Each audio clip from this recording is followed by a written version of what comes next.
Hi, this is Jared Chamberlain with the Chamberlain Group, a local real estate team here in Calgary.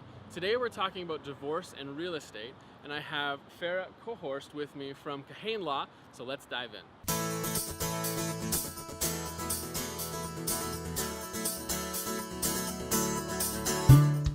So you might be in a situation where you are considering divorce, splitting assets, and you need to have some questions answered. So Farrah, what are some of the things that you would consider the starting point of divorce and real estate? I think one of the best things you can do as a separating person is one of the first steps would be just book a consult with a lawyer and find out your rights. It doesn't mean that you have to retain a lawyer, but it means that you can buy an hour of their time, and it's going to be the best money that you're going to spend. You're going to know what your spousal support looks like, what parenting should be like, and you're going to know how and when to buy and sell a house, and how you want to be splitting the equity in the property, which is significant because more often than not, that's your most significant asset.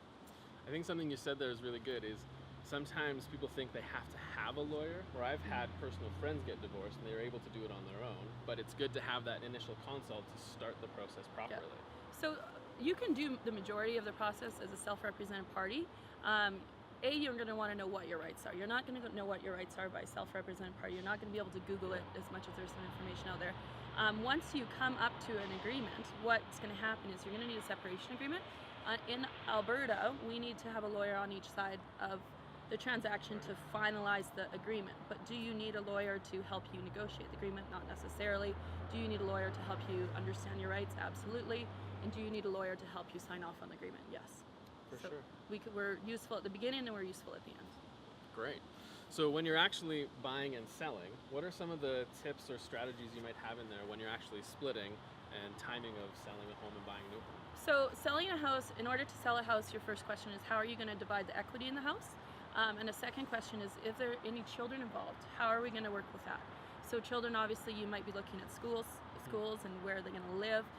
What's possession dates around that, and then with regard to the equity, one of the big things is that if parties have spousal support component, and that you're not going to understand unless you've met with a lawyer first. Right. What does that look like? And a lot of times what we do with spousal support is it can be a lump sum payment rather than doing monthly payments.